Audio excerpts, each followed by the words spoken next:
रायपुर नाम के शहर में तेजस अपनी पत्नी नीरू के साथ रहता था। पति पत्नी दोनों ही नौकरी करते थे। एक दिन तेजस गांव अपनी माँ के पास फोन करता है। हेलो, प्रणाम माँ।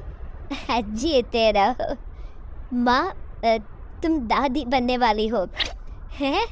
अरे वाह, ठीक है बेटा, मैं कल ही आती हूँ। जब माँ जी शहर पहुँची तो बेटे बहू ने बहुत अच्छे से स्वागत किया। लीजिए माँ जी चाय। अरे गर्मा गर्म पकौड़े ले आओ माँ के लिए। नीरू रसोई में गई और 2 मिनट में ही पकौड़े ले आई। जी ये लीजिए। बहू जादू से बनाए हैं क्या? अभी तो रसोई में गई थी। यम्मी। माँ जी, शीला रसोई में पकौड़े तल रही है, मैं बस लेकर आई। हे भगवान, मेरा धर्म भ्रष्ट कर दिया तूने। अब तो गंगा जल से शुद्धिकरण करना होगा।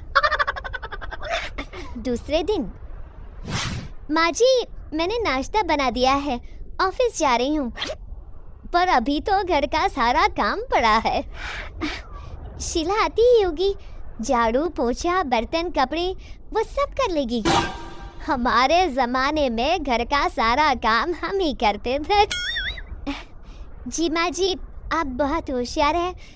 मैं घर ऑफिस दोनों नहीं संभाल पाती, तो ज़रूरत क्या है घर से बाहर जाकर चाकरी करने की।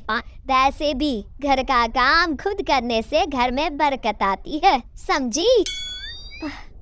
पर माँ जी, पर वाला कुछ नहीं, इस महीने की पगार मिले फिर ऑफिस बंद है। हाँ। रात को नीरू तेजस से कहती है, सुनिए जी, माँ जी बोल रही थी कि मैं नौकरी छोड़ दूँ। वैसे ठीक ही तो है, अभी तुम्हें आराम की ज़रूरत है। फिर भी आराम कहाँ, शीला को छुड़ाने के लिए बोल रही थी। तो अब 24 घंटे में इतना काम तो कर ही सकती हो। पर जॉब पसंद है मुझे, घर पर मन नहीं लगेगा। अगले दिन जब दोनों ऑफिस के लिए निकल रहे थे, मेरी तो कोई कीमत ही नहीं है इस घर में। माँ जी, आजकल महंगाई बहुत है, रहन सहन भी बदल गया है। दोनों नौकरी करते हैं तभी ठीक रहता है। अच्छा, तू कहना क्या चाहती है? मेरा बेटा तुझे बिठा के खिला नहीं सकता? तू ही इस घर का खर्च चला रही है, हैं? नहीं माँ जी, मेरा वो मतलब नहीं था। मतलब खूब समझती हूँ, ये बाल धूप में सफ़ेद नहीं किए मैंने। हाँ, अब तो ये रोज का काम हो गया था। तेजस भी रोज की चिक चिक से परेशान हो गया था। एक दिन उसने कहा, नीरू, वैसे भी तुम्हें मैटरनिटी लीव मिलने वाली है, तो अभी से ही छुट्टी ले लो। पर क्या, मेरी सैलरी अच्छी खासी है। आखिर नीरू ने रिजाइन कर दिया। जब बच्चा हुआ तो घर में सब बहुत खुश हुए। कुछ दिनों बाद तेजस फाइल देख रहा था। क्या हुआ तेजस, कुछ परेशान लग रहे हो? अब हाँ, वो हमारी जितनी सेविंग्स थी वो तो हॉस्पिटल में और छठी के फंक्शन में ख़त्म हो गई है नीरू। और अभी वैसे मंदी चल रही है तो मैं बोल रही थी कल मुन्ना को हेपेटाइटिस का टीका लगवाना है। नीरू, क्या पोस्टपोन नहीं कर सकते? नहीं जी, बिल्कुल नहीं। अब तेजस को समझ में आ रहा था कि उससे गलती हुई है। पैसों की कमी का असर घर के माहौल पर भी पड़ रहा था।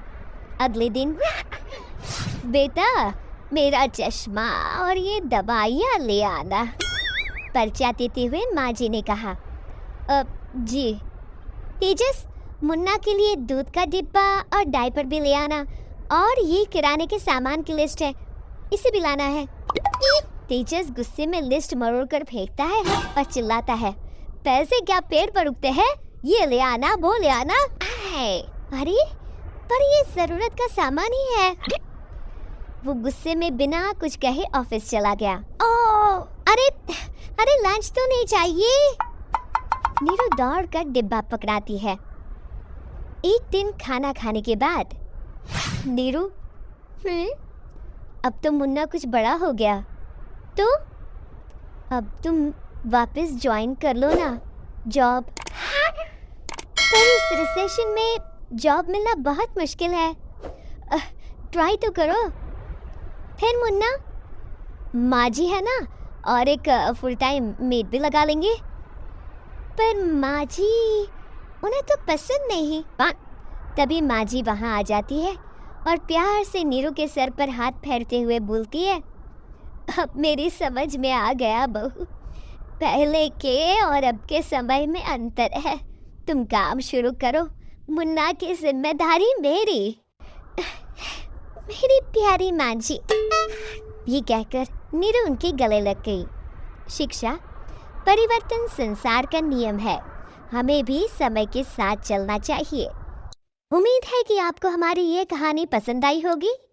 कृपया हमारे चैनल को सब्सक्राइब करें और सभी अपडेट्स के लिए बेल आइकन ज़रूर क्लिक करें। और हाँ, वीडियो लाइक और शेयर करना मत भूलिएगा।